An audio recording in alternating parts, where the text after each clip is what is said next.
안녕하십니까. 서울대학교 서유택 교수입니다. Good afternoon, everyone. I'm Professor Yutaek from Seoul National University. We had a good insight from 수소하고 그다음에 암모니아. Mr. Kang-gil Lee. Today, I'm going to talk about hydrogen and ammonia. I'd like to talk more about ammonia, though. The title of this presentation is Ammonia Transportation Utilization Technology for the Completion of Hydrogen Economy Value Chain. We often talk about ammonia lately. Ammonia, we talked about it as an alternative fuel. We can use it for power generation. We can also use ammonia for transportation of hydrogen. In 2021, British Petroleum released this energy outlook. I think they had a new wake-up call. Let's take a look at orange, blue, and yellow. You can see the difference between 2016, 2021, and 2021. According to the 2021 energy outlook, coal, it had a parallel line, and natural gas and oil will steadily increase. And in 2021, BP determined that coal will go down, natural gas will go up steadily, and oil, its slope is much flatter compared to the other two, because we have concerns for energy sources and green technologies. So we are focusing more on hydrogen. Between these 3 years, the graphs are represented in different colors. The business as usual will be the same, but under different scenarios, fossil fuel, specifically coal and oil, account for less than before. So I want to talk about marine sector. As you heard previously from the speaker, marine sector doesn't require too much energy, but marine sector still has a strong presence. So BP, when they talk about energy uses in marine sector and aviation sector, they consider the marine sectors is going to heavily rely on oil. And let's take a look at the share of oil according to different scenarios. Yes, the marine sector will continue to rely on oil, but depending on the scenarios, different alternative fuels will have a role to play. And ammonia is a zero carbon fuel, and it can be also combined with and synthesized with hydrogen, so it can be categorized along with hydrogen as a zero carbon emission. So if you want to use and take advantage of ammonia as an alternative fuel, you need infrastructure first. And this map was created by McKinsey in 2021. The map shows the number of hydrogen projects at the global level. Light blue represents giga-scale projects, and there are other types of projects like hyper-economic projects. Overall, the world is moving forward zero carbon era. That is why there are a number of ongoing hydrogen projects. There are roughly about 17 hydrogen projects around the world. But the problem is, if you consider the amount of energy consumed in the world, you may wonder whether all the energy can come from hydrogen. That is why we have to consider hydrogen as well as wind power, solar power. And hydrogen has some disadvantages. Specifically, how to produce hydrogen is very complex and sophisticated. You may require blue hydrogen, and green hydrogen is most ideal. It uses renewable energy sources, but it also has a disadvantage in storage. So I guess many people guess hydrogen blue hydrogen and green hydrogen will compete against each other in the future in the market. Most of the hydrogen is produced at one place and is transported to another place. As you can see on the map, in the States, in the European continent, and China, you can imagine different types of transportation. But if you think about Korea, in Japan, the two countries can import hydrogen from different countries like the States and European countries. If hydrogen can be imported in the form of liquid, there are some disadvantages, and Korea and Japan have some challenges to produce green hydrogen. That is why many people expect the two countries will import green hydrogen. Again, hydrogen is produced at one place and consumed at another place. So this requires transportation of hydrogen between different continents. So what types of transportations can we use? There have many researches on the transportation modes, and there is also a level of technical readiness required by the market. LOHC, or liquid hydrogen, and methanol. There are three types of fuels. Here, the most important thing is the storage against mess. In other words, storage capacity is most important. Liquid ammonia has the highest storage capacity.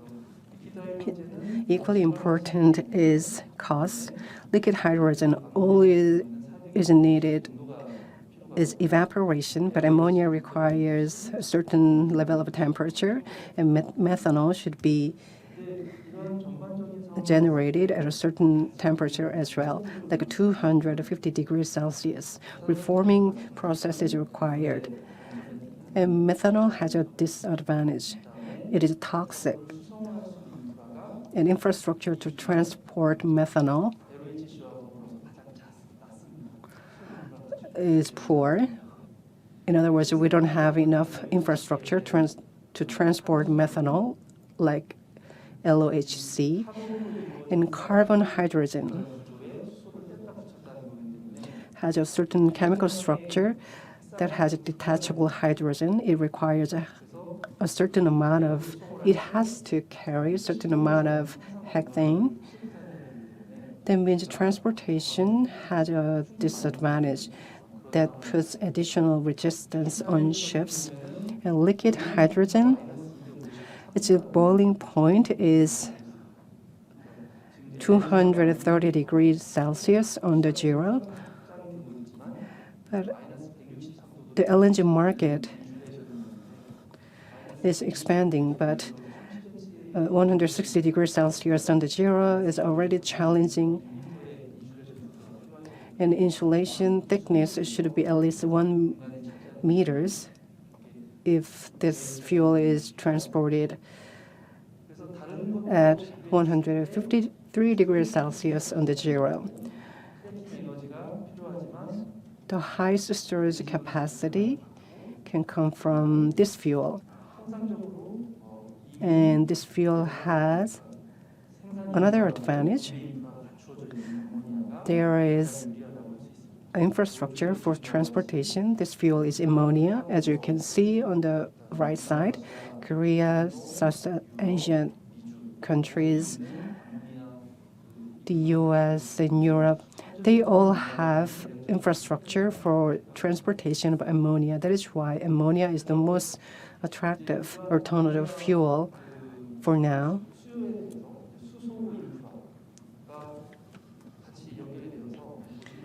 So we can take advantage of hydrogen infrastructure.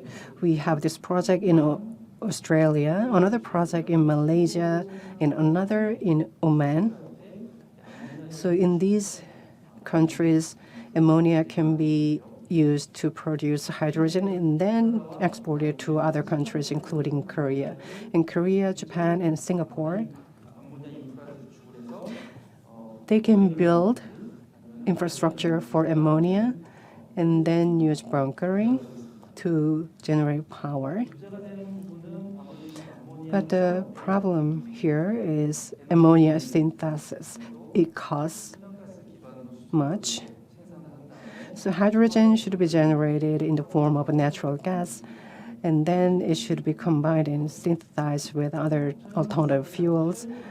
So let's say natural gas costs $8 per gigajoule, and blue ammonia will cost $22, and green ammonia will cost $24.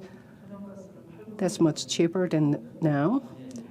But ammonia's cost is 3 times higher than the other alternative fuels. That is why some people argue that ammonia isn't competitive in terms of a price. But many countries are introducing carbon pricing. So in 2024 and beyond, ammonia will be cheaper compared to other alternative fuels. There are many concerns and issues regarding prices, so we need to research pricing more.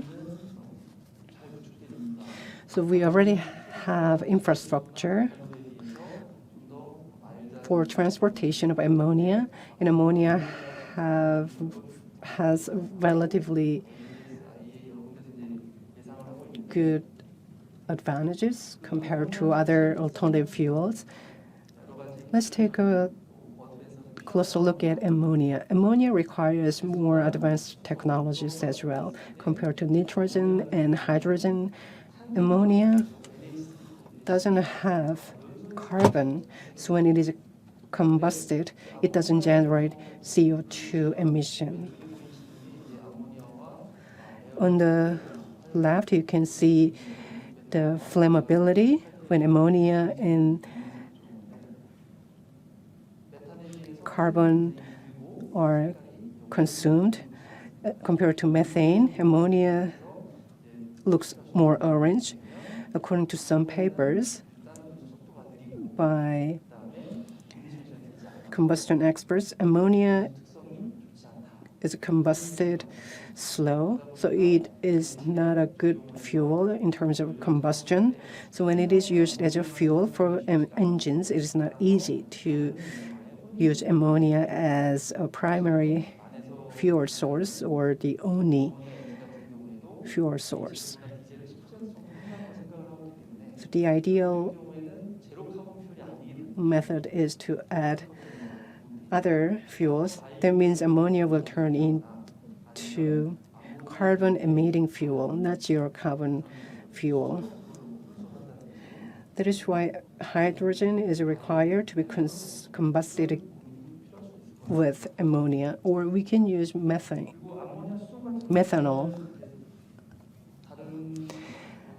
Next is transportation of ammonia compared to other liquid fuels transportation.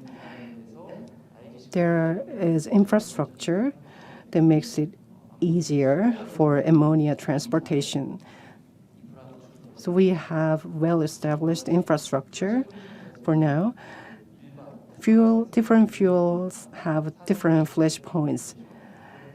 And vapor pressure is 45 degrees Celsius. And you can use type A pipes to transport ammonia. But you have to think about whether type C tank is better than type A tank.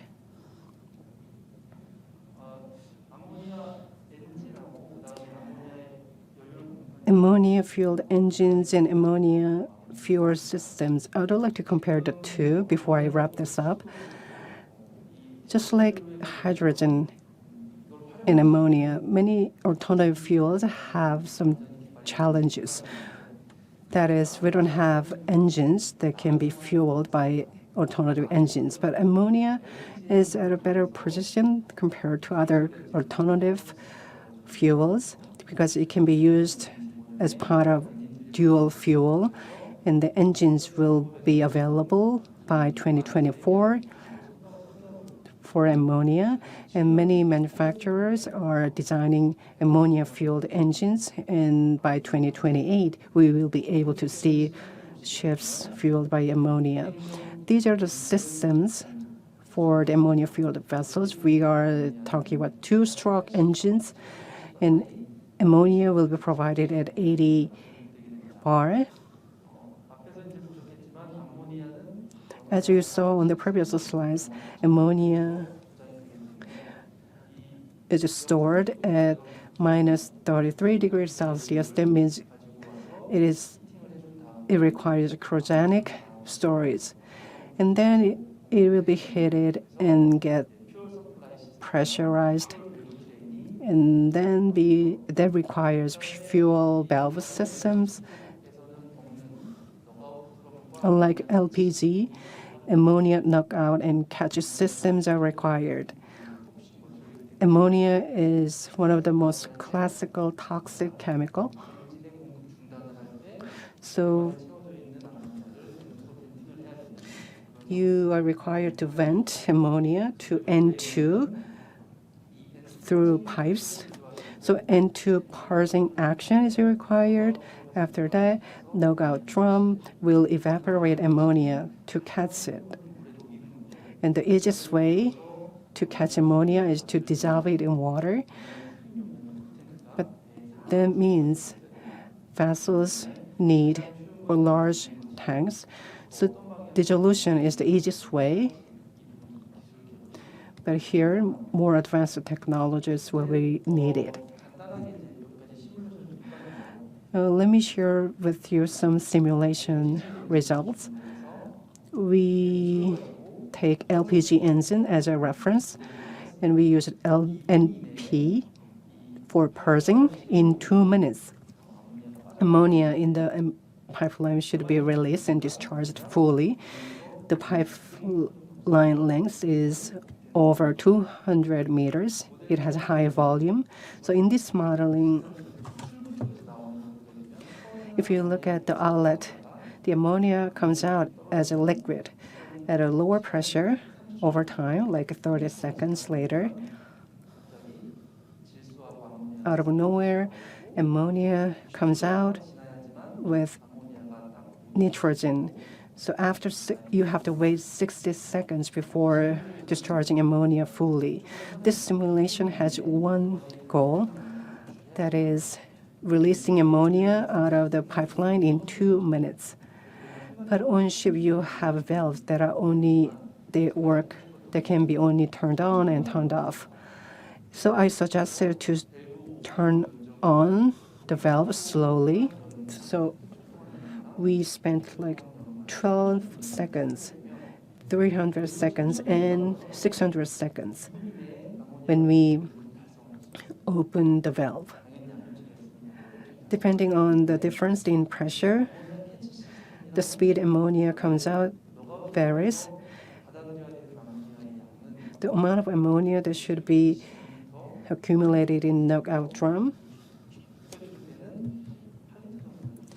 was 9 liters at 120 seconds and 8 liters at 600 seconds. And composition is similar. If you turn on the valve slowly, like if you take 600 seconds, ammonia comes out slowly. The point here is a new alternative fuel requires new technologies and new systems. This is the summary of my presentation. Hydrogen can be used for power generation, mobility, and industries. So there will be a growing demand for hydrogen. That can be evidenced by the growing number of hydrogen projects in the world. But there is a problem that hydrogen is produced in one place and it is consumed most in another place. Depending on the development of technologies, different alternative fuels will draw more attention. But for now, ammonia is the most attractive alternative fuel. The marine fuel, there is high demand for ammonia as marine fuel. There are many researchers doing studies on ammonia production. So I'd like to talk about transportation of ammonia.